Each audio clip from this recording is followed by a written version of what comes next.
وَمَا أَرْسَلْنَاكَ إِلَّا رَحْمَةً لِّلْعَالَمِينَ۔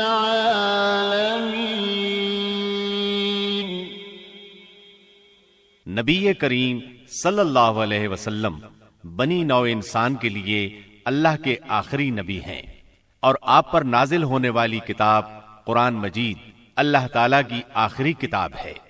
لہذا نبی کریم صلی اللہ علیہ وسلم کی پاکیزہ زندگی امت مسلمہ کے لیے تا قیامت واجب الاتباع، رشد و ہدایت کا ابدی سرچشمہ اور ذریعہ نجات ہے۔ لَقَدْ كَانَ لَكُمْ فِي رَسُولِ اللَّهِ أُسْوَةٌ حَسَنَةٌ۔ یقیناً رسول اللہ کی زندگی تمہارے لیے بہترین نمونہ ہے، لہذا رحمت للعالمین کی سیرت مطہرہ کا مطالعہ ہر مسلمان کی زندگی کا لازمی حصہ قرار پایا۔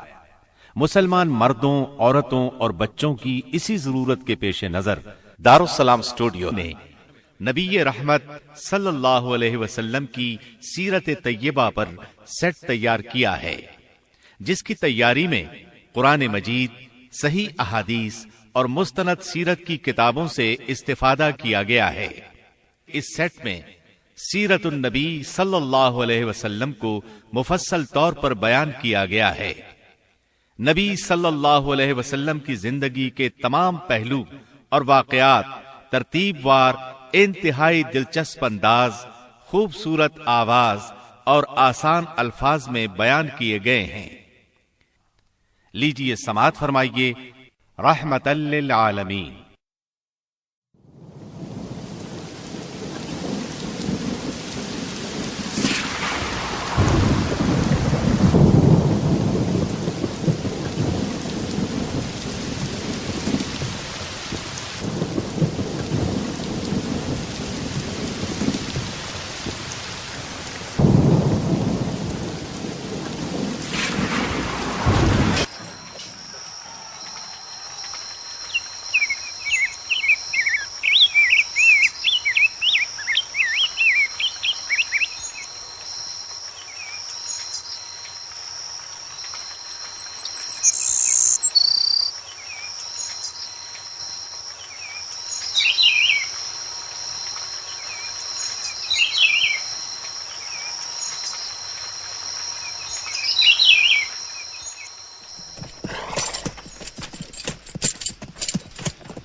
سیرت نبوی کو مکمل طور پر بیان کرنا اس وقت تک ممکن نہیں جب تک اسلام سے پہلے اور بعد کے حالات کا تقابل نہ کیا جائے۔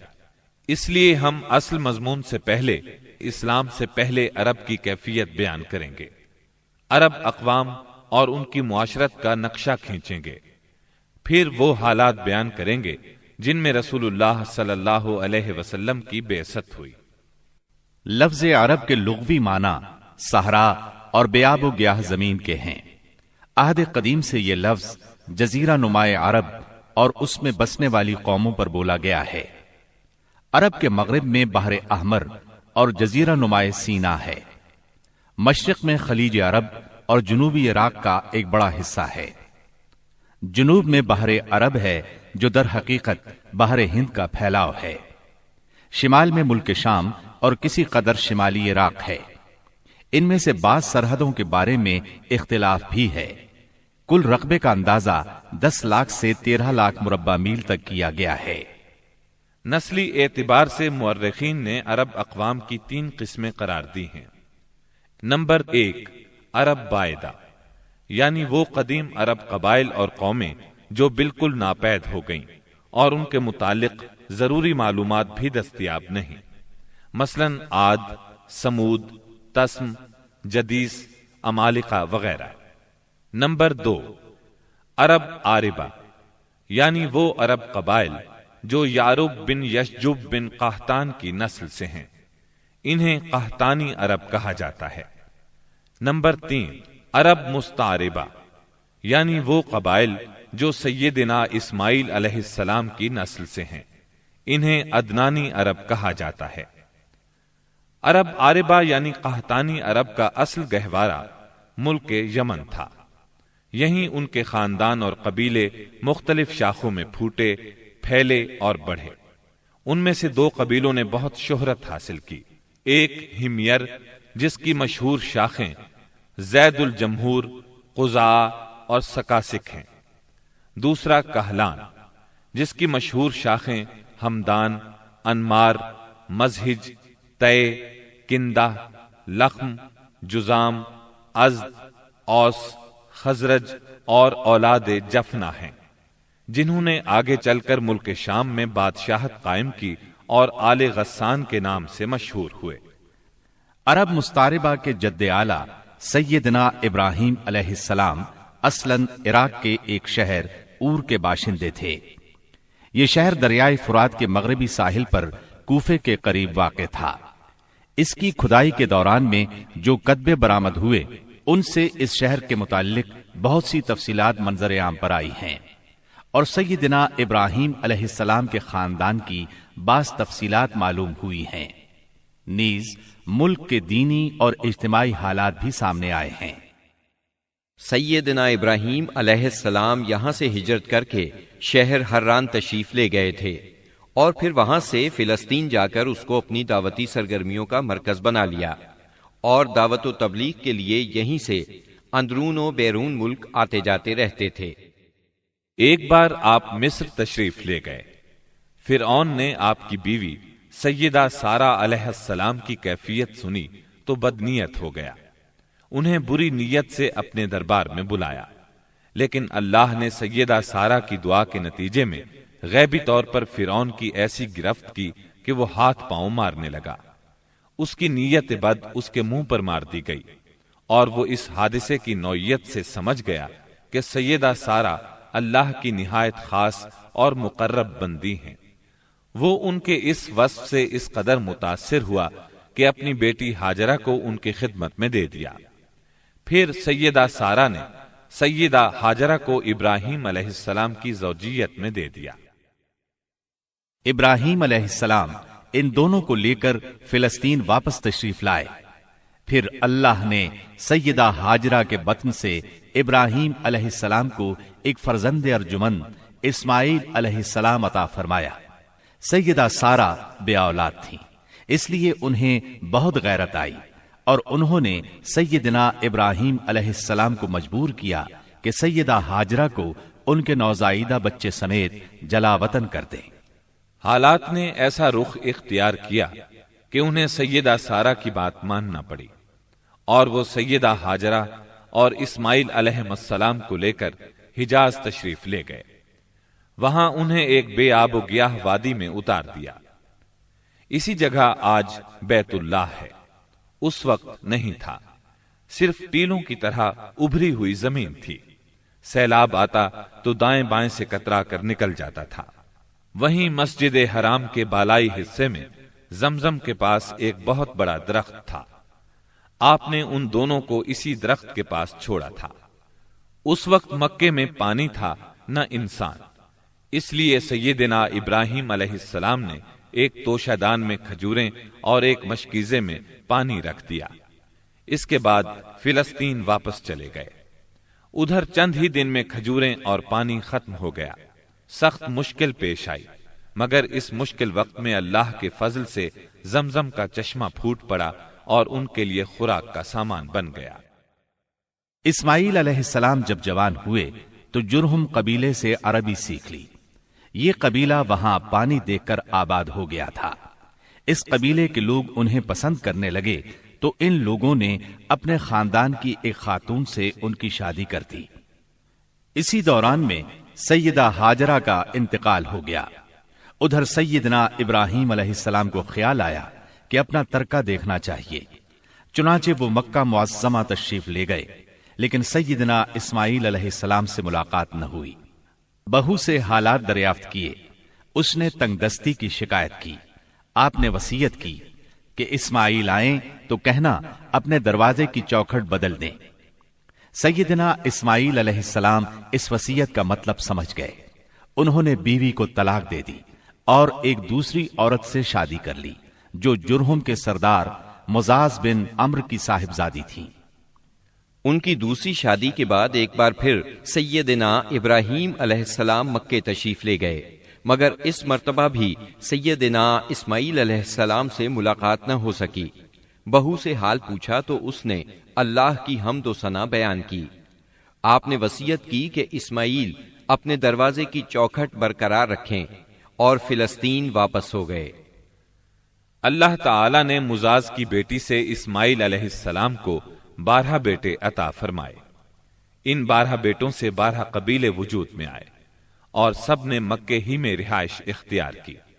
ان کے حالات زمانے کی گرد میں دب کر رہ گئے، صرف نابت اور قیدار کی اولاد گمنامی سے محفوظ رہی۔ قیدار بن اسماعیل علیہ السلام کی نسل مکہ معظمہ ہی میں پھیلتی پھولتی رہی، یہاں تک کہ عدنان اور پھر ان کے بیٹے معد کا زمانہ آ گیا۔ عدنانی عرب کا سلسلہ نسب صحیح طور پر یہیں تک محفوظ ہے۔ عدنان نبی صلی اللہ علیہ وسلم کے سلسلہ نسب میں 21ویں پشت میں آتے ہیں۔ بہرحال معد کے بیٹے نزار سے کئی خاندان وجود میں آئے۔ دراصل نزار کے 4 بیٹے تھے اور ہر بیٹا ایک بڑے قبیلے کی بنیاد ثابت ہوا۔ چاروں کے نام یہ ہیں: ایاد، انمار، ربیہ اور مزر۔ ان میں سے آخری 2 قبیلوں کی شاخیں اور شاخوں کی شاخیں بہت زیادہ ہوئیں۔ چنانچہ ربیہ سے اسد بن ربیہ، انزا، عبد القیس، وائل، بکر، تغلب اور بنو حنیفہ وغیرہ وجود میں آئے۔ مزر کی اولاد 2 بڑے قبیلوں میں تقسیم ہوئی۔ نمبر 1 قیس اعلان بن مزر، نمبر 2 الیاس بن مزر۔ قیس اعلان سے بنو سلیم، بنو حوازن، بنو غطفان، غطفان سے ابس، زبیان، اشجع اور غنی بن عاصر کے قبائل وجود میں آئے۔ الیاس بن مزر سے تمیم بن مرہ، حزیل بن مدرکہ، بنو اسد بن خزیمہ اور کنانہ بن خزیمہ کے قبائل وجود میں آئے۔ پھر کنانہ سے قریش کا قبیلہ وجود میں آیا۔ یہ قبیلہ فہر بن مالک بن نضر بن کنانہ کی اولاد ہے۔ پھر قریش بھی مختلف شاخوں میں تقسیم ہوئے۔ مشہور قریشی شاخوں کے نام یہ ہیں: جمح، سہم، عدی، مخزوم، تیم، زہرہ اور قصی بن کلاب کے خاندان، یعنی عبد الدار، اسد بن عبد العزا اور عبد مناف۔ یہ تینوں قصی کے بیٹے تھے۔ ان میں سے عبد مناف کے 4 بیٹے ہوئے، جن سے 4 ذیلی قبیلے وجود میں آئے، یعنی عبد شمس، نوفل، مطلب اور ہاشم۔ انہی ہاشم کی نسل سے اللہ نے ہمارے نبی کریم صلی اللہ علیہ وسلم کا انتخاب فرمایا۔ ابن عباس رضی اللہ عنہ کا بیان ہے کہ رسول اللہ صلی اللہ علیہ وسلم نے فرمایا، اللہ تعالیٰ نے مخلوق پیدا فرمائی تو مجھے سب سے اچھے گروہ کے اندر رکھا، پھر قبائل کو چنا تو مجھے سب سے اچھے قبیلے کے اندر بنایا، پھر گھرانوں کو چنا تو مجھے سب سے اچھے گھرانے میں بنایا، لہذا میں اپنی ذات کے اعتبار سے بھی سب سے اچھا ہوں اور اپنے گھرانے کے اعتبار سے بھی سب سے بہتر ہوں۔ جس وقت جزیرۃ العرب پر اسلام کا سورج طلوع ہوا، وہاں 2 قسم کے حکمران تھے۔ ایک تاجپوش بادشاہ جو حقیقت میں مکمل طور پر آزاد اور خود مختار نہیں تھے، اور دوسرے قبائلی سردار جنہیں اختیارات کے لحاظ سے وہی حیثیت حاصل تھی جو تاجپوش بادشاہوں کی تھی، لیکن ان کی اکثریت کو ایک مزید امتیاز یہ حاصل تھا کہ وہ مکمل طور پر آزاد اور خود مختار تھے۔ اس وقت تاجپوش حکمران یہ تھے: شاہان یمن، شاہان آل غسان یعنی شام، اور شاہان ہیرا یعنی عراق۔ باقی عرب حکمران تاجپوش نہ تھے۔ عرب عاربہ میں سے قدیم ترین قوم سبا تھی۔ اور یعنی عراق سے جو کتبات برآمد ہوئے، ان میں 2500 سال قبل مسیح کی اس قوم کا ذکر ملتا ہے، لیکن اس کے عروج کا زمانہ 11 صدی قبل مسیح سے شروع ہوتا ہے۔ اس کی تاریخ کے اہم ادوار یہ ہیں: 650 قبل مسیح سے پہلے کا دور۔ اس دور میں سبا کے بادشاہوں کا لقب مکرب سبا تھا۔ ان کا پایہ تخت سرواہ تھا، جس کے کھنڈرات آج بھی معارب کے مغرب میں ایک دن کے فاصلے پر پائے جاتے ہیں۔ یہ کھنڈرات خریبہ کے نام سے مشہور ہیں۔ اسی دور میں معارب کے مشہور بند کی بنیاد رکھی گئی، جسے یمن کی تاریخ میں بہت اہمیت حاصل ہے۔ 650 قبل مسیح سے 115 قبل مسیح تک کا دور۔ اس دور میں سبا کے بادشاہوں نے مکرب کا لفظ چھوڑ کر ملک یعنی بادشاہ کا لقب اختیار کر لیا اور سرواہ کی بجائے معارب کو اپنا دارالسلطنت بنایا۔ اس شہر کے کھنڈرات آج بھی صنعاء سے 60 میل مشرق میں پائے جاتے ہیں۔ 115 قبل مسیح سے 300 عیسوی تک کا دور۔ اس دور میں سبا کی مملکت پر قبیلہ ہمیر کو غلبہ حاصل رہا اور اس نے معارب کی بجائے ریدان کو اپنا پایہ تخت بنایا۔ پھر ریدان کا نام ظفار پڑ گیا، جس کے کھنڈرات آج بھی شہر یریم کے قریب ایک دائرہ نما پہاڑی پر پائے جاتے ہیں۔ اسی دور میں قوم سبا کا زوال شروع ہوا۔ 300 عیسوی کے بعد سے آغاز اسلام تک کا دور۔ اس دور میں یمن کے اندر مسلسل اضطراب اور انتشار برپا رہا۔ انقلابات آئے، خانہ جنگیاں ہوئیں اور بیرونی قوموں کو مداخلت کے مواقع ہاتھ آئے، یہاں تک کہ ایک وقت ایسا بھی آیا کہ یمن کی آزادی سلب ہو گئی۔ چنانچہ اسی دور میں رومیوں نے عدن پر فوجی قبضہ کیا اور ان کی مدد سے حبشیوں نے ہمیر اور ہمدان کی آپس میں کشمکش سے فائدہ اٹھایا اور 340 عیسوی میں پہلی بار یمن پر قبضہ کیا۔ یہ قبضہ 378 عیسوی تک برقرار رہا۔ اس کے بعد یمن کی آزادی تو بحال ہو گئی، مگر معارب کے مشہور بند میں رکھنے پڑنا شروع ہو گئے، یہاں تک کہ 450 عیسوی یا 451 عیسوی میں بند ٹوٹ گیا اور وہ عظیم سیلاب آیا جس کا ذکر قرآن مجید کی سورہ سبا میں سیل ارم کے نام سے کیا گیا ہے۔ پھر 523 عیسوی میں ایک اور سنگین حادثہ پیش آیا، وہ یہ کہ یمن کے یہودی بادشاہ زونواس نے نجران کے عیسائیوں پر ایک ہیبت ناک حملہ کیا۔ انہیں عیسائی مذہب چھوڑنے پر مجبور کرنے کی کوشش کی۔ جب وہ اس پر آمادہ نہ ہوئے تو زونواس نے خندقیں کھدوا کر انہیں بھڑکتی ہوئی آگ میں جھونک دیا۔ قرآن مجید کی سورہ بروج میں اسی لرزہ خیز واقعے کی طرف اشارہ موجود ہے۔ اس واقعے کا نتیجہ یہ ہوا کہ عیسائیت انتقام لینے پر تل گئی۔ وہ پہلے ہی رومی بادشاہوں کی قیادت میں بلا وجہ عرب کی فتوحات کے لیے تیاری کر چکے تھے، اپنے علاقوں کو وسیع کرنا چاہتے تھے۔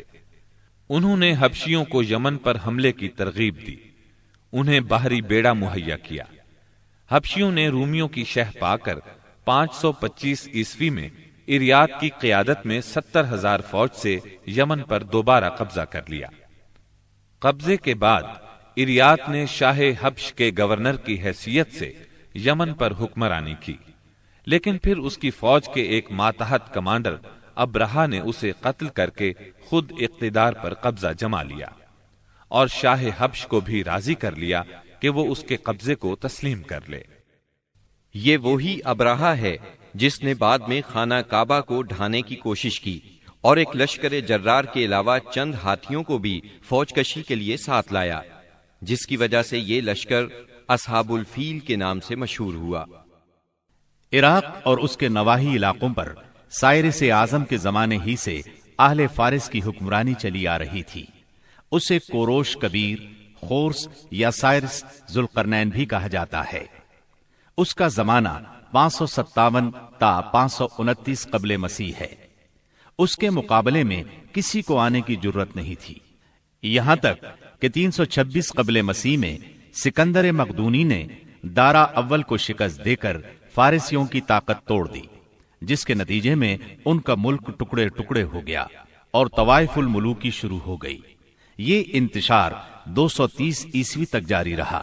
اسی دوران میں قحطانی قبائل نے اپنا وطن چھوڑ کر عراق کے ایک بہت بڑے اور شاداب سرحدی علاقے پر بود و باش اختیار کر لی۔ پھر عدنانی لوگ اپنا وطن چھوڑ کر اس طرف آئے انہوں نے لڑ بھیڑ کر جزیرہ فراتیہ کے ایک حصے پر اپنا قبضہ جما لیا۔ ادھر 226 عیسوی میں اردشیر نے جب ساسانی حکومت کی داغ بیل ڈالی تو رفتہ رفتہ فارسیوں کی طاقت ایک بار پھر پلٹ آئی۔ اردشیر کے عہد میں حیرہ، بادیات العراق اور جزیرے کے ربیعی اور مزری قبائل پر جزیمت الوضاح کی حکمرانی تھی۔ شاہان حیرہ کے پاس فارسی فوج کی ایک یونٹ ہمیشہ رہا کرتی تھی، جس سے بادیہ نشین عرب باغیوں کی سرکوبی کا کام لیا جاتا تھا۔ یہ بات تو مشہور ہے کہ مکے میں آبادی کا آغاز سیدنا اسماعیل علیہ السلام سے ہوا۔ آپ نے 137 سال کی عمر پائی اور تاحیات مکے کے سربراہ اور بیت اللہ کے متولی رہے۔ آپ کے بعد آپ کے 2 صاحبزادگان نابت پھر قیدار یا قیدار پھر نابت یکے بعد دیگرے مکے کے والی ہوئے۔ ان کے بعد ان کے نانا مزاز بن عمرو جرہمی نے اقتدار اپنے ہاتھ میں لے لیا۔ اس طرح مکے کی سربراہی بنو جرہم کی طرف منتقل ہو گئی اور ایک مدت تک انہی کے ہاتھ میں رہی۔ سیدنا اسماعیل علیہ السلام کا زمانہ قریباً 2000 برس قبل مسیح ہے۔ اس حساب سے مکے میں قبیلہ جرہم کا وجود کوئی 2100 برس تک رہا اور ان کی حکمرانی قریباً 2000 برس تک رہی۔ بنو خزاعہ نے مکہ پر قبضہ کرنے کے بعد بنو بکر کو شامل کیے بغیر تنہا اپنی حکمرانی قائم کی۔ البتہ 3 اہم اور امتیازی منصب مزری قبائل کے حصے میں آئے۔ نمبر 1، حاجیوں کو عرفات سے مزدلفہ لے جانا اور یوم النفر یعنی 13 ذی الحجہ کو مینا سے روانگی کا پروانہ دینا۔ یہ حج کے سلسلے کا آخری دن ہے۔ یہ اعزاز الیاس بن مزر کے خاندان بنو غوث بن مرہ کو حاصل تھا۔ یہ صوفہ کہلاتے تھے۔ نمبر 2، 10 ذی الحجہ کی صبح کو مزدلفہ سے مینا کی جانب افاضہ یعنی روانگی۔ یہ اعزاز بنو عدوان کو حاصل تھا۔ نمبر 3، حرام مہینوں کو آگے پیچھے کرنا۔ یہ اعزاز بنو کنانہ کی ایک شاخ بنو تمیم بن عدی کو حاصل تھا۔ مکہ معظمہ پر بنو خزاعہ کا اقتدار کوئی 300 برس تک قائم رہا۔ یہی زمانہ تھا جب عدنانی قبائل مکے اور حجاز سے نکل کر نجد، عراق کے اطراف اور بحرین وغیرہ میں پھیلے اور مکے کے اطراف میں قریش کی صرف چند شاخیں باقی رہیں، مگر مکے کی حکومت اور بیت اللہ کی تولیت میں ان کا کوئی حصہ نہ تھا، یہاں تک کہ قصی بن کلاب کا دور آیا۔ قصی نے مکے کا بندوبست اس طرح کیا کہ قریش کو مکے کے اطراف سے بلا کر پورا شہر ان پر تقسیم کر دیا اور ہر خاندان کا ٹھکانہ مقرر کر دیا۔ البتہ مہینے آگے پیچھے کرنے والوں کو نیز آل صفوان، بنو عدوان اور بنو مرہ بن عوف کو ان کے مناصب پر برقرار رکھا، کیونکہ قصی سمجھتا تھا کہ یہ بھی دین ہے، اس میں رد و بدل کرنا درست نہیں۔ قصی کا ایک کارنامہ یہ بھی ہے کہ اس نے حرم کعبہ کے شمال میں دار الندوہ تعمیر کیا۔ اس کا دروازہ مسجد کی طرف تھا۔ دار الندوہ دراصل قریش کی پارلیمنٹ تھی، جہاں تمام بڑے بڑے اور اہم معاملات کے فیصلے ہوتے تھے۔ قریش پر دار الندوہ کے بڑے احسانات ہیں، کیونکہ یہ ان کے اتحاد کا ضامن تھا اور یہیں ان کے الجھے ہوئے مسائل احسن طریقے سے طے ہوتے تھے۔ قصی کو سربراہی اور عظمت کے یہ مرتبے حاصل تھے۔ نمبر 1، دار الندوہ کی صدارت، جہاں بڑے بڑے معاملات کے بارے میں مشورے ہوتے تھے اور جہاں یہ لوگ اپنی بیٹیوں کی شادیاں بھی کرتے تھے۔ نمبر 2، لوا یعنی جنگ کا پرچم قصی ہی کے ہاتھوں باندھا جاتا تھا۔ نمبر 3، حجابت یعنی خانہ کعبہ کی پاسبانی۔ اس کا مطلب یہ ہے کہ خانہ کعبہ کا دروازہ قصی ہی کھولتا تھا۔ خانہ کعبہ کی خدمت اسی کے ذمے تھی، چابی بردار بھی وہی تھا۔ نمبر 4، سقایا یعنی پانی پلانا۔ اس کی صورت کچھ یوں تھی کہ حوض میں حاجیوں کے لیے پانی بھر دیا جاتا تھا، اس میں کچھ کھجور اور کشمش ڈال کر اسے شیریں بنایا جاتا تھا۔ حجاج جب مکے آتے تو اسے پیتے تھے۔ نمبر 5، رفادہ یعنی حاجیوں کی میزبانی۔ حاجیوں کے لیے بطور ضیافت کھانا تیار کیا جاتا تھا۔ اس مقصد کے لیے قصی نے قریش پر ایک خاص رقم مقرر کر رکھی تھی۔ یہ رقم حج کے موسم میں قصی کے پاس جمع ہو جاتی تھی۔ وہ اس رقم سے حاجیوں کے لیے کھانا تیار کراتا تھا۔ جو لوگ تنگ دست ہوتے یا جن کے پاس توشہ نہ ہوتا وہ یہی کھانا کھاتے تھے۔ ان کے علاوہ کچھ اور عہدے بھی تھے جنہیں قریش نے آپس میں تقسیم کر رکھا تھا۔ ان کی تفصیل یہ ہے۔ نمبر 1، ایثار یعنی فال گیری، قسمت کا حال دریافت کرنے کے لیے بتوں کے پاس جو تیر رکھے رہتے تھے ان کی تولیت۔ یہ منصب بنو جمح کو حاصل تھا۔ نمبر 2، مالیات کا نظم یعنی بتوں کا تقرب حاصل کرنے کے لیے جو نذرانے اور قربانیاں پیش کی جاتی تھیں ان کا انتظام کرنا، جھگڑوں اور مقدمات کا فیصلہ کرنا۔ یہ کام بنو سہم کو سونپا گیا۔ نمبر 3، شورا، یہ اعزاز بنو اسد کو حاصل تھا۔ نمبر 4، اشناق یعنی دیت اور جرمانوں کا نظم۔ اس منصب پر بنو تیم فائز تھے۔ نمبر 5، عقاب یعنی قومی پرچم اٹھانا، یہ بنو امیہ کا کام تھا۔ نمبر 6، قبہ یعنی فوجی کیمپ کا انتظام اور شاہ سواروں کی قیادت، یہ کام بنو مخزوم کے حصے میں آیا تھا۔ نمبر 7، سفارت، یہ منصب بنو عدی کا تھا۔ ہم قحطانی اور عدنانی قبائل کے وطن چھوڑنے کا ذکر کر چکے ہیں۔ ان قبائل میں سرداری نظام رائج تھا۔ قبیلے خود اپنا سردار مقرر کرتے تھے۔ قبائلی سرداروں کا درجہ اپنی قوم میں بادشاہوں جیسا تھا۔ قبیلہ صلح اور جنگ میں بہرحال اپنے سردار کے فیصلے کا پابند ہوتا تھا۔ سردار کو وہی اقتدار اور اختیارات حاصل تھے جو کسی بادشاہ کو ہوا کرتے ہیں۔ حتیٰ کہ بعض سرداروں کا یہ حال تھا کہ اگر کبھی وہ بگڑ جاتے تھے تو ہزاروں تلواریں بے نیام ہو جاتی تھیں، اور وہ یہ بھی نہیں پوچھتے تھے کہ سردار کے غصے کا سبب کیا ہے۔ اب رہا سیاسی حالات کا مسئلہ۔ جزیرت العرب کے 3 سرحدی علاقے تھے۔ یہ تینوں غیر ممالک کے پڑوس میں تھے۔ ان کی سیاسی حالت سخت پریشان کن تھی۔ وہاں انتشار کی کیفیت تھی۔ صورتحال زوال پذیر تھی۔ انسان مالک تھا یا غلام، حاکم تھا یا محکوم، بس انہی 2 طبقوں میں بٹا ہوا تھا۔ تمام تر فوائد سربراہوں کو، خاص طور پر غیر ملکی سربراہوں کو حاصل تھے، اور سارا بوجھ غلاموں کے سر تھا۔ وہ طرح طرح کے ظلم و ستم برداشت کرتے تھے، زبان نہیں کھول سکتے تھے کیونکہ حکمرانی جبری تھی۔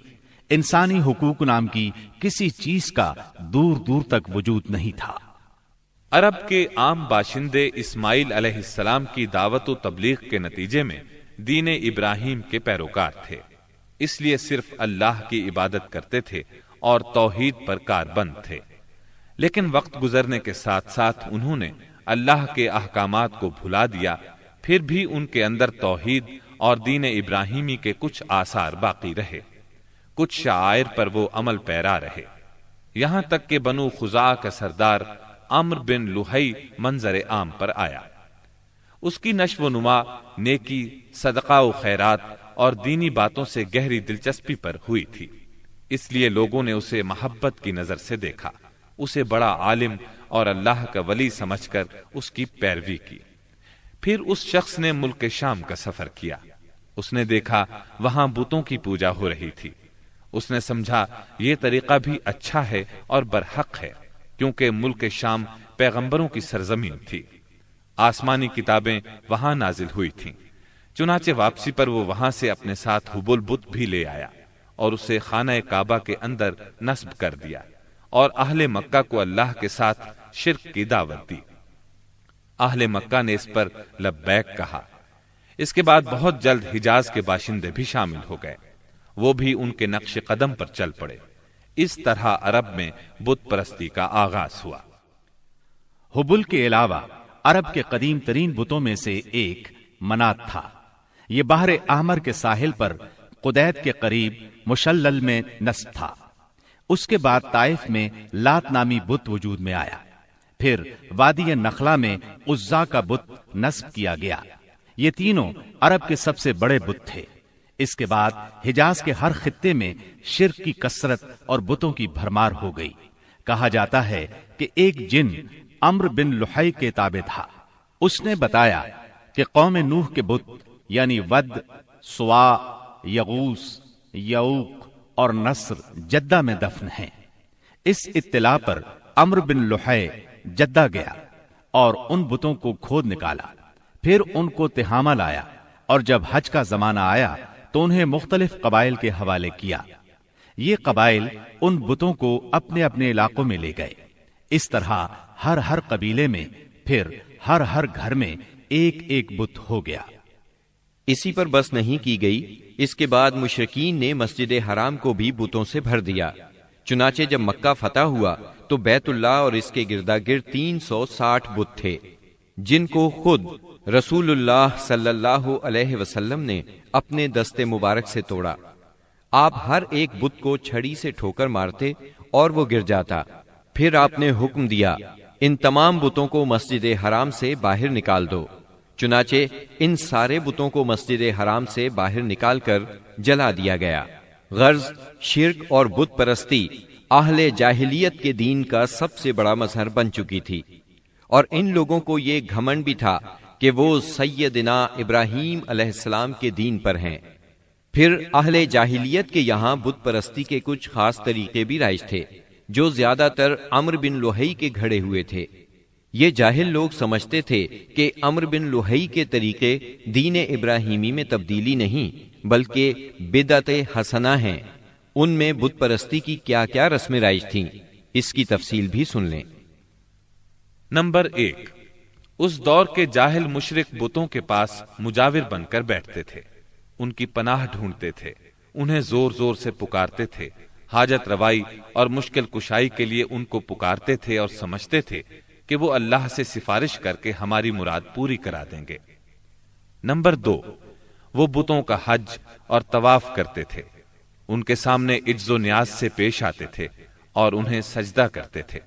نمبر 3، بتوں کے لیے نذرانے اور قربانیاں پیش کرتے اور قربانی کے ان جانوروں کو کبھی بتوں کے آستانوں پر لے جا کر ذبح کرتے تھے اور کبھی کسی اور جگہ ذبح کر لیتے تھے، مگر بتوں کے نام پر ذبح کرتے تھے۔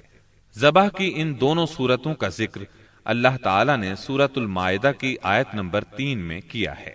وَمَا ذُبِحَ عَلَى النُّصُبِ، یعنی وہ جانور بھی حرام ہیں جو آستانوں پر ذبح کیے گئے ہوں۔ دوسری جگہ یعنی سورہ انعام کی آیت 121 میں فرماتے ہیں، وَلَا تَأْكُلُوا مِمَّا لَمْ يُذْكَرِ اسْمُ اللَّهِ عَلَيْهِ، یعنی اس جانور کا گوشت مت کھاؤ جس پر اللہ کا نام نہ لیا گیا ہو۔ نمبر 4، بتوں کا قرب حاصل کرنے کا ایک طریقہ یہ بھی تھا کہ مشرقین اپنی سمجھ کے مطابق اپنے کھانے پینے کی چیزوں اور اپنی کھیتی اور چوپائے کی پیداوار کا ایک حصہ بتوں کے لیے خاص کرتے تھے۔ اس سلسلے میں ان کا دلچسپ رواج یہ تھا کہ وہ اللہ کے لیے بھی اپنی کھیتی اور جانوروں کی پیداوار کا ایک حصہ خاص کرتے تھے۔ پھر مختلف اسباب کی بنا پر اللہ کا حصہ تو بتوں کی طرف منتقل کر سکتے تھے، لیکن بتوں کا حصہ کسی بھی حال میں اللہ کی طرف منتقل نہیں کر سکتے تھے۔ اس بری عادت کا تذکرہ بھی اللہ تعالیٰ نے سورہ انعام کی آیت 136 میں کیا ہے۔ وَجَعَلُوا لِلَّهِ مِمَّا ذَرَأَ مِنَ الْحَرْثِ وَالْأَنْعَامِ نَصِيبًا فَقَالُوا هَذَا لِلَّهِ بِزَعْمِهِمْ وَهَذَا لِشُرَكَائِنَا فَمَا كَانَ لِشُرَكَائِهِمْ فَلَا يَصِلُ إِلَى اللَّهِ وَمَا كَانَ لِلَّهِ فَهُوَ يَصِلُ إِلَى شُرَكَائِهِمْ سَاءَ مَا يَحْكُمُونَ۔ اللہ نے جو کھیتی اور چوپائے پیدا کیے ہیں اس کا ایک حصہ انہوں نے اللہ کے لیے مقرر کیا، اور بزعم خود کہتے ہیں کہ یہ اللہ کے لیے ہے اور یہ ہمارے شرکاء کے لیے ہے۔ تو جو ان کے شرکاء کے لیے ہوتا ہے وہ تو اللہ کے لیے نہیں پہنچتا، مگر جو اللہ کے لیے ہوتا ہے وہ ان کے شرکاء تک پہنچ جاتا ہے۔ کتنا برا ہے وہ فیصلہ جو یہ لوگ کرتے ہیں۔ نمبر 5، بتوں کا قرب حاصل کرنے کا ایک طریقہ یہ بھی تھا کہ وہ مشرکین کھیتی اور چوپایوں میں مختلف قسم کی نظریں مانتے تھے۔ اللہ تعالی سورہ انعام کی آیت 138 میں فرماتے ہیں، وَقَالُوا هَٰذِهِ أَنْعَامٌ وَحَرْثٌ حِجْرٌ لَّا يَطْعَمُهَا إِلَّا مَن نَّشَاءُ بِزَعْمِهِمْ وَأَنْعَامٌ حُرِّمَتْ ظُهُورُهَا وَأَنْعَامٌ لَّا يَذْكُرُونَ اسْمَ اللَّهِ عَلَيْهَا افْتِرَاءً عَلَيْهِ۔ ان مشرکین نے اپنے خیال پر یہ بھی کیا کہ یہ چوپائے اور کھیتیاں ممنوع ہیں، انہیں وہی کھا سکتا ہے جسے ہم چاہیں، اور یہ وہ چوپائے ہیں جن کی پیٹھ حرام کی گئی ہے، یعنی نہ ان پر سواری کی جا سکتی ہے اور نہ سامان لادا جا سکتا ہے، اور کچھ چوپائے ایسے ہیں جن پر یہ لوگ اللہ پر افتراء کرتے ہوئے اللہ کا نام نہیں لیتے۔ یہ تھے ان کے عقائد۔ انہی جانوروں میں بحیرہ، صائبہ، وسیلہ اور حام تھے۔ سیرت نگار ابن اسحاق کہتے ہیں، بحیرہ صائبہ کی بچی کو کہا جاتا ہے، اور صائبہ اس اونٹنی کو کہا جاتا ہے جس سے پے در پے 10-12 مادہ بچے پیدا ہوں، درمیان میں کوئی نر نہ ہو۔ ایسی اونٹنی کو آزاد چھوڑ دیا جاتا تھا، اس پر سواری نہیں کی جاتی تھی، اس کے بال بھی نہیں کاٹے جاتے تھے، اور مہمان کے سوا اس کا دودھ کوئی نہیں پی سکتا تھا۔ اس کے بعد یہ اونٹنی جو مادہ بچہ جنتی، اس کا کان چیر دیا جاتا اور اسے بھی اس کی ماں کے ساتھ آزاد چھوڑ دیا جاتا، اس پر سواری بھی نہ کی جاتی، اس کے بال نہ کاٹے جاتے، اور مہمان کے سوا کوئی اس کا دودھ نہ پیتا۔ اسی کو بحیرہ کہتے ہیں، اور صائبہ اس کی ماں ہے۔ وسیلہ اس بکری کو کہا جاتا تھا جو 5 مرتبہ پے در پے 2 مادہ بچے جنتی تھی، یعنی 5 بار میں 10 مادہ بچے پیدا ہوتے، درمیان میں کوئی نر نہ پیدا ہوتا۔ اس بکری کو اس لیے وسیلہ کہا جاتا تھا کہ وہ سارے مادہ بچوں کو ایک دوسرے سے جوڑ دیتی تھی۔ اس کے بعد اس بکری سے جو بچے پیدا ہوتے انہیں صرف مرد کھا سکتے تھے، عورتیں نہیں کھا سکتی تھیں۔ البتہ اگر کوئی بچہ مردہ پیدا ہوتا تو اس کو مرد عورت سبھی کھا سکتے تھے۔ حام اس نر اونٹ کو کہتے تھے جس کی جفتی سے پے در پے 10 مادہ بچے پیدا ہوتے، درمیان میں نر نہ پیدا ہوتا۔ ایسے اونٹ کی پیٹھ محفوظ کر دی جاتی تھی، نہ اس پر سواری کی جاتی، نہ بال کاٹے جاتے، بلکہ اسے اونٹوں کے ریوڑ میں جفتی کے لیے آزاد چھوڑ دیا جاتا، اس کے سوا اس سے کوئی اور فائدہ نہ اٹھایا جاتا۔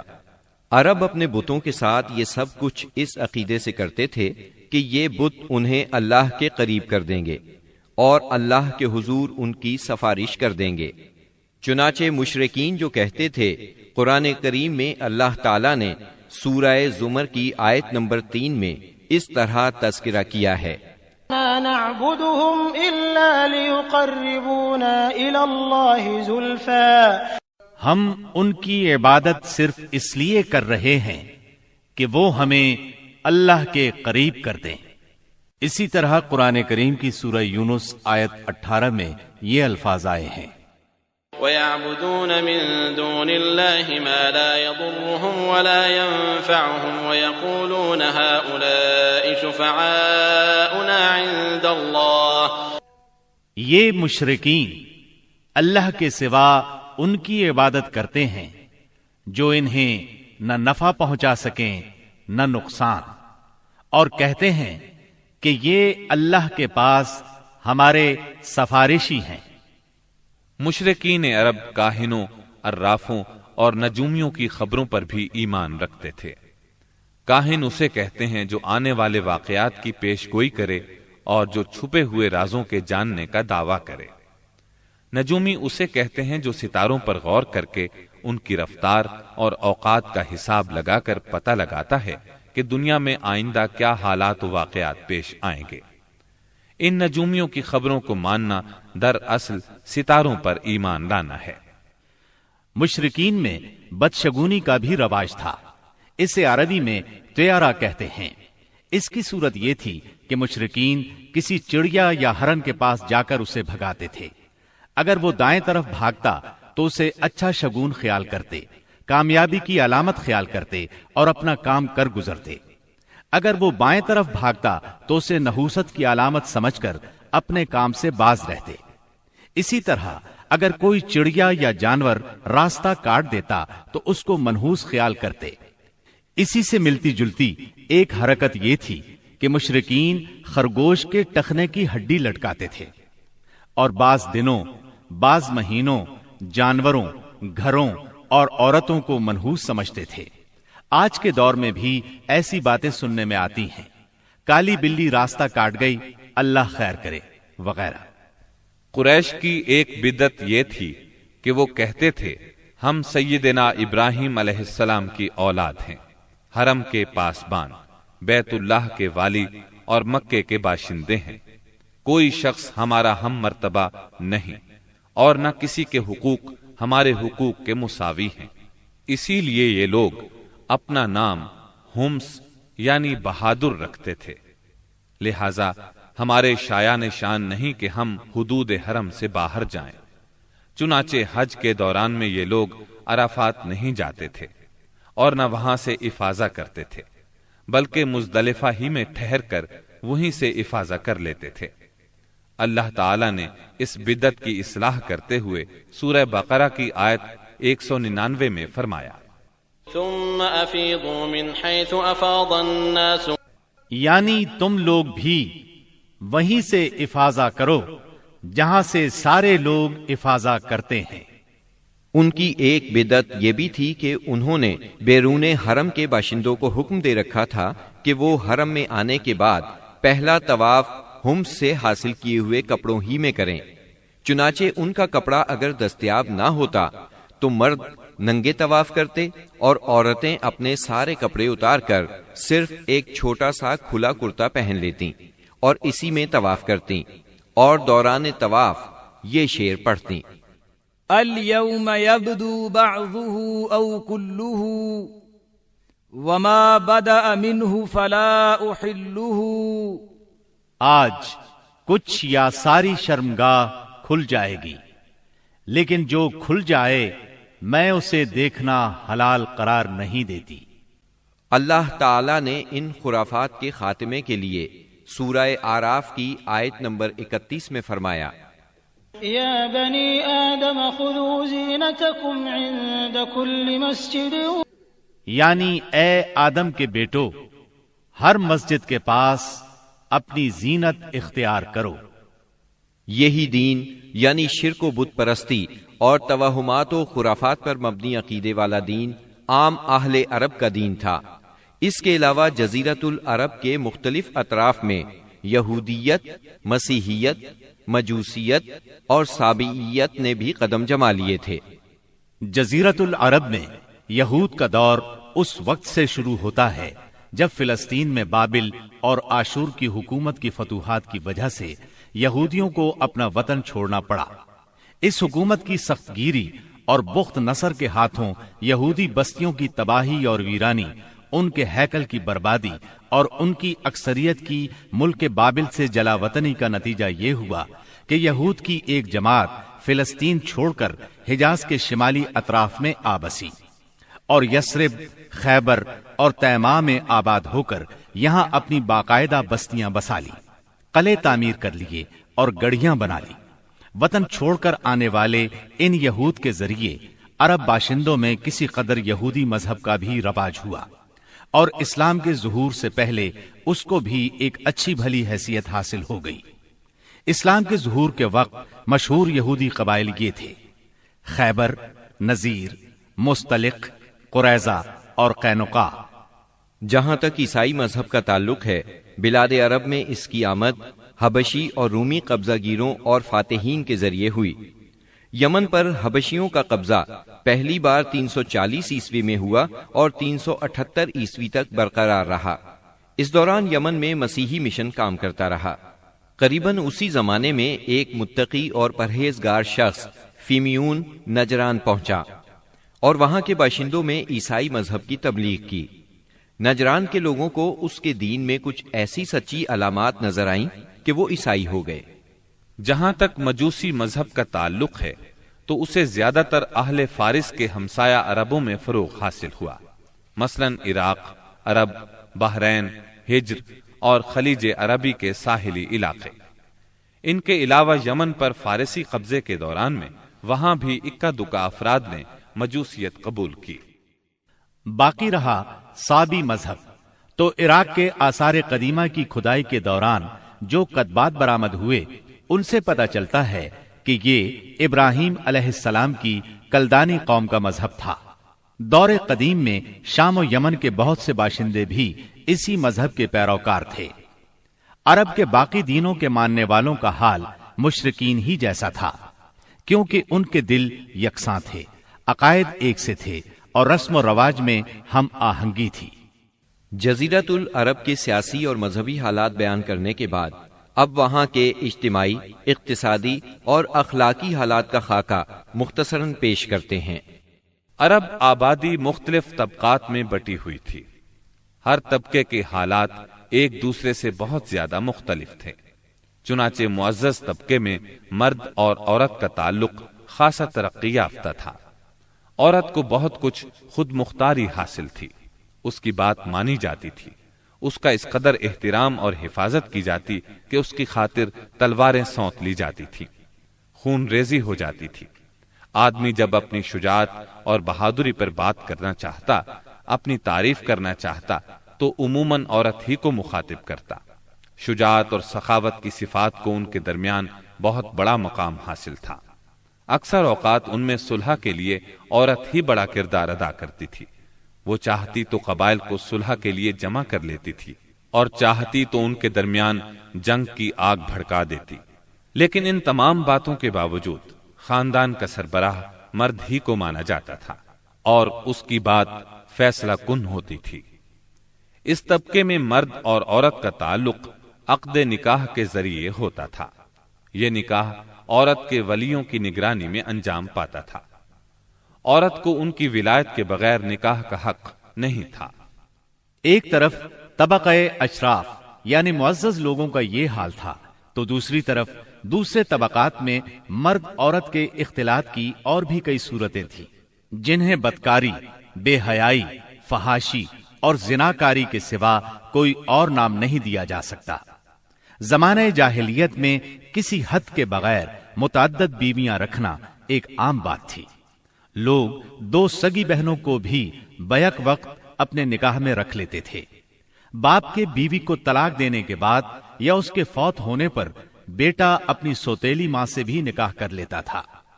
طلاق کا اختیار مرد کو حاصل تھا اور اس کی کوئی حد مقرر نہیں تھی۔ زناکاری تمام طبقات میں عروج پر تھی، کوئی طبقہ یا انسانوں کی کوئی قسم اس سے مستثنا نہ تھی۔ البتہ کچھ مرد اور کچھ عورتیں ایسے ضرور تھے جنہیں اپنی بڑائی کا احساس اس برائی کی کیچڑ میں لت پت ہونے سے باز رکھتا تھا۔ پھر آزاد عورتوں کا حال لونڈیوں کی نسبت اچھا تھا۔ اصل مصیبت لونڈیاں ہی تھیں۔ ایسا لگتا ہے جیسے ان جاہلوں کی اکثریت اس برائی کی طرف منسوب ہونے میں کوئی آر بھی محسوس نہیں کرتی تھی۔ جاہلیت میں باپ بیٹے کا تعلق بھی مختلف نوعیت کا تھا۔ کچھ تو ایسے تھے جو کہتے تھے انما اولادنا بیننا اکبادنا تمشی علی الارض، یعنی ہماری اولاد ہمارے کلیجے ہیں جو روئے زمین پر چلتے پھرتے ہیں۔ جبکہ دوسری طرف کچھ لوگ ایسے بھی تھے جو لڑکیوں کو رسوائی اور خرچ کے خوف سے زندہ دفن کر دیتے تھے اور بچوں کو فقر و فاقے کے ڈر سے مار ڈالتے تھے۔ تاہم یہ کہنا مشکل ہے کہ یہ سنگ دلی بڑے پیمانے پر رائج تھی، کیونکہ عرب اپنے دشمنوں سے اپنی حفاظت کے لیے دوسروں کی بنسبت کہیں زیادہ اپنی اولاد کو بہتر سمجھتے تھے اور اس بات کا احساس بھی رکھتے تھے۔ مطلب یہ کہ مجموعی طور پر ان کی حالت بہت کمزور تھی، عقل سے عاری تھی اور ذلت میں گھری ہوئی تھی۔ جہالت نے ان کو اپنے گھیرے میں لیا ہوا تھا۔ خرافات کا دور دورہ تھا، لوگ جانوروں جیسی زندگی گزار رہے تھے، عورت بیچی اور خریدی جاتی تھی، بعض اوقات اس سے مٹی اور پتھر جیسا سلوک کیا جاتا تھا۔ قوم کے باہمی تعلقات کمزور بلکہ ٹوٹے ہوئے تھے۔ رہ گئیں حکومتیں تو ان کو صرف اپنا خزانہ بھرنے سے غرض تھی یا مخالفوں پر فوج کشی کرنے کی فکر۔ اقتصادی حالت بھی خراب تھی۔ صرف تجارت ان کے نزدیک ضروریات زندگی حاصل کرنے کا سب سے اہم ذریعہ تھی، اور تجارت کے لیے امن و سلامتی کی فضا کا ہونا ضروری ہے، ورنہ تجارتی آمد و رفت نہیں ہو سکتی۔ جبکہ ان کا حال یہ تھا کہ سوائے حرمت والے مہینوں کے امن اور سلامتی کا کہیں وجود نہ تھا۔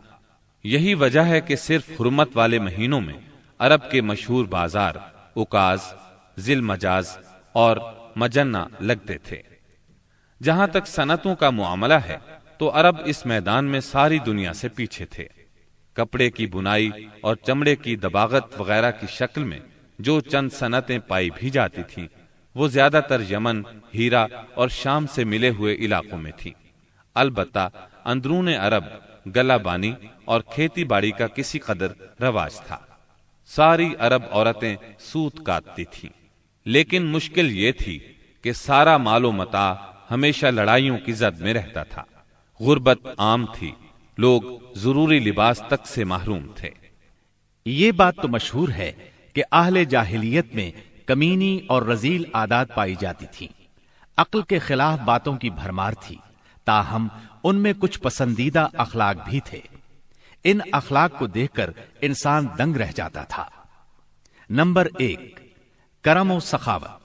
یہ اہل جاہلیت کی خوبی تھی جس میں وہ ایک دوسرے سے آگے نکل جانے کی کوشش کرتے تھے، اور اس پر فخر کرنے کا عالم یہ تھا کہ عرب کے آدھے اشعار اسی کی نظر ہو جاتے تھے۔ اس وصف کی بنیاد پر کوئی اپنی تعریف کرتا تھا تو کوئی دوسروں کی۔ حالت یہ تھی کہ سخت سردی اور بھوک کی حالت میں بھی کوئی مہمان آ جاتا اور میزبان کے پاس اپنی سواری والی اونٹنی کے سوا کچھ نہ ہوتا، اور کنبے کی ضرورت پوری کرنے کا ذریعہ بھی صرف وہی سواری ہوتی تو اپنے مہمان کے لیے ذبح کر دیتا۔ یہ ان کے کرم ہی کا نتیجہ تھا کہ بڑی بڑی دیت اور مالی ذمہ داریاں اٹھا لیتے تھے، اور اس طرح انسانوں کو بربادی اور خون ریزی سے بچا کر دوسرے رئیسوں اور سرداروں کے مقابل فخر کرتے تھے۔ وہ جوا کھیلتے تھے۔ ان کا خیال تھا یہ بھی سخاوت کی ایک راہ ہے، کیونکہ انہیں جو نفع حاصل ہوتا یا نفع حاصل کرنے والوں کے حصے سے جو کچھ زائد بچ رہتا اس کو وہ مسکینوں کو دے دیتے تھے۔ اسی لیے قرآن پاک نے شراب اور جوئے کے نفع کا سرے سے انکار نہیں کیا، بلکہ سورہ بقرہ کی آیت 219 میں فرمایا وَإِثْمُهُمَا أَكْبَرُ مِن نَّفْعِهِمَا، یعنی ان دونوں کا گناہ ان کے نفع سے بڑھ کر ہے۔ نمبر 2، ایفائے عہد یعنی وعدے کا پورا کرنا۔ دور جاہلیت کے اخلاق فاضلہ میں سے ہے۔ عہد کو ان کے نزدیک دین کی حیثیت حاصل تھی، جس سے وہ ہر حال میں چمٹے رہتے تھے، اور اس راستے میں اپنی اولاد کا خون اور اپنے گھر بار کی تباہی بھی ہیج سمجھتے تھے۔ نمبر 3، خودداری اور عزت نفس۔ اس پر قائم رہنا اور ظلم و جبر برداشت نہ کرنا بھی جاہلیت کے معروف اخلاق میں سے تھا۔ اس کا نتیجہ یہ تھا کہ ان کی شجاعت اور غیرت حد سے بڑھی ہوئی تھی۔ وہ فوراً بھڑک اٹھتے تھے اور چھوٹی سے چھوٹی توہین آمیز بات پر تلوار اور نیزہ اٹھا لیتے تھے، اور نہایت خون ریز جنگ چھڑ جاتی اور انہیں اس راہ میں اپنی جان کی قطعاً پرواہ نہ رہتی تھی۔ نمبر 4، عزائم کی تکمیل۔ اہل جاہلیت میں ایک خاص بات یہ بھی تھی کہ جب وہ کسی کام کو فخر اور ناز کا ذریعہ سمجھ کر انجام دینے پر تل جاتے تو پھر کوئی رکاوٹ انہیں روک نہیں سکتی تھی۔ وہ اپنی جان پر کھیل کر اس کام کو انجام دے ڈالتے تھے۔ نمبر 5، حلم، بردباری اور سنجیدگی۔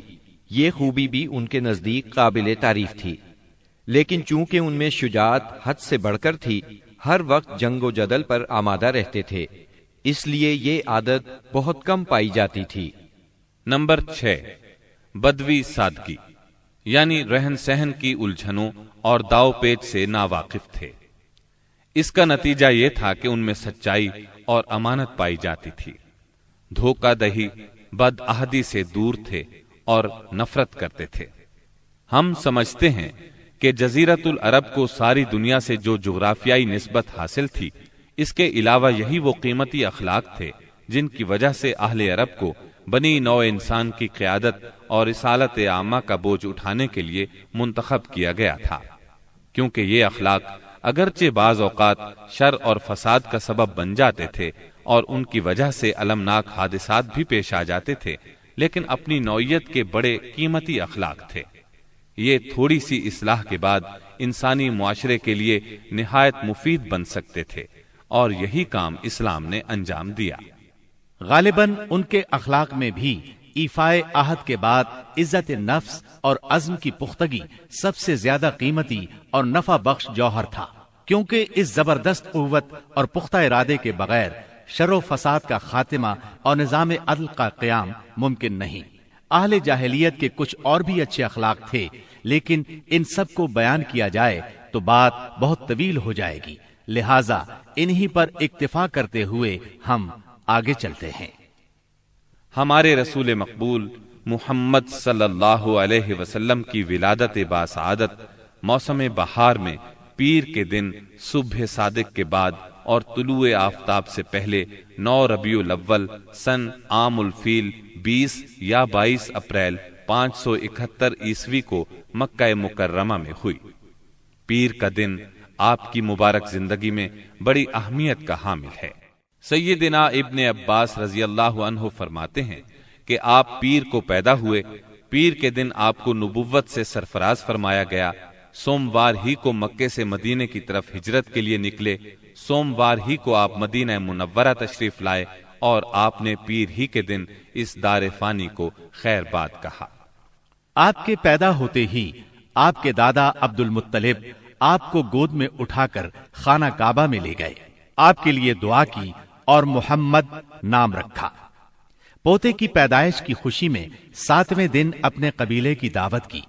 لوگوں نے آپ کے دادا سے پوچھا، آپ نے نومولود کا نام دوسرے لوگوں کے ناموں جیسا کیوں نہیں رکھا؟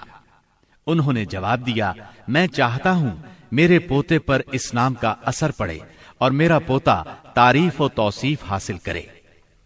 آپ کی والدہ سیدہ آمنہ نے آپ کا نام احمد رکھا۔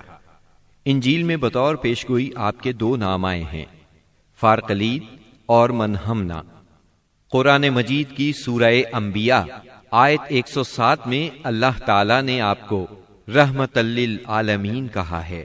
وَمَا أَرْسَلْنَاكَ إِلَّا رَحْمَةً لِلْعَالَمِينَ، یعنی ہم نے آپ کو تمام جہانوں کے لیے رحمت بنا کر بھیجا ہے۔ آپ کا نسب نامہ اس طرح ہے: محمد بن عبداللہ بن عبد المطلب بن ہاشم بن عبد مناف بن قصی بن کلاب بن مرہ بن کعب بن لعی بن غالب بن فہر بن مالک بن نظر بن کنانہ بن خزیمہ بن مدرکہ بن الیاس بن مزر بن نزار بن معد بن عدنان۔ اس بات پر سب کا اتفاق ہے کہ عدنان سیدنا اسماعیل علیہ السلام کی نسل سے ہیں، لیکن دونوں کے درمیان میں کتنی پشتیں ہیں اور ان کے نام کیا کیا ہیں، اس میں بہت اختلاف پایا جاتا ہے۔ آپ کی والدہ کا نام سیدہ آمنہ تھا۔ سیدہ آمنہ کے والد وہب بن عبد مناف بن زہرہ بن کلاب تھے۔ یہ وہی کلاب ہیں جو والد کی طرف سے بھی نبی صلی اللہ علیہ وسلم کے نسب نامے میں آتے ہیں۔ ان کا اصل نام عروہ یا حکیم تھا، لیکن کتوں کے ذریعے بکثرت شکار کھیلا کرتے تھے، اس لیے کلاب کے نام سے مشہور ہو گئے۔ عربی میں کلاب کتوں کو کہتے ہیں۔ آپ اسماعیل علیہ السلام کی اولاد میں سے ہیں۔ اسماعیل علیہ السلام کی خاطر جب اللہ تعالیٰ نے زمزم کا کنواں جاری کیا تو قبائل جرہم اور ایاد کے خانہ بدوش عرب سیدہ ہاجرہ کی اجازت سے وہاں آ کر رہائش پذیر ہوئے۔ کعبے کے متولی اسماعیل علیہ السلام اور ان کی اولاد رہی۔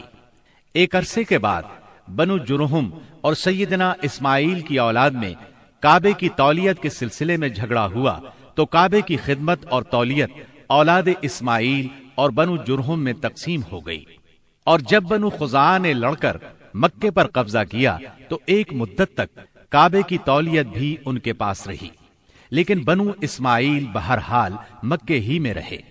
ان کے ایک فرد کلاب نے شمالی عرب میں قبیلہ قزاع میں شادی کی، اس سے قصی پیدا ہوئے، وہ جوان ہو کر اپنے قبیلے میں واپس آ گئے۔ خسر کی وفات کے بعد قصی نے اپنے ننہال کی مدد سے بنو خزاعہ کو مجبور کیا کہ وہ شہر چھوڑ کر مضافات میں جا بسا۔ بنو خزاعہ کے سردار نے کعبے کے قیمتی چڑھاووں کو زمزم کے کنویں میں ڈال کر اس کو پاٹ دیا اور کنواں غائب ہو گیا۔ پھر قصی کو بہت بڑا اقتدار حاصل ہوا، اس کی اولاد پھلی پھولی اور اسے قوم کا بہت بڑا سردار تسلیم کیا گیا۔ قصی نے مکے میں ایک شہری مملکت کا آغاز کیا، وہاں دار الندوہ یعنی پارلیمنٹ اور ٹیکس کے نئے محکمے قائم کیے، لیکن وفات کے وقت حکومت اپنے بچوں میں تقسیم کر دی۔ کسی کو کعبے کی رکھوالی سونپی، کسی کو چابی دی، کسی کو فوج کی قیادت تو کسی کو ٹیکس کا حساب کتاب سونپا۔ بعد کی نسلوں میں انتظامات کی مزید تقسیم در تقسیم ہوئی۔ آغاز اسلام کے وقت وہاں 10 سرداروں کی ایک مجلس کار فرما نظر آتی تھی۔ قصی کے 4 بیٹے تھے، ان میں عبد مناف بڑے نامور اور صاحب عزت ہوئے۔ عبد مناف کے بھی 4 بیٹے تھے، ان میں ہاشم شہرت میں سبقت لے گئے۔ ہاشم آپ کے پردادا تھے، بہت دولت مند ہونے کے ساتھ ساتھ سخاوت، مروت اور احسان میں بھی بے مثال تھے۔ ہاشم کہلانے کی وجہ یہ تھی کہ ان کے عہد میں ایک مرتبہ مکہ مکرمہ میں قحط پڑ گیا۔ یہ فلسطین گئے اور اونٹوں پر آٹے کی بہت سی بوریاں لاد لائے، بہت سے اونٹ ذبح کیے، ان کا شوربہ تیار کیا، روٹیاں پکوائیں۔ ان روٹیوں کو شوربے میں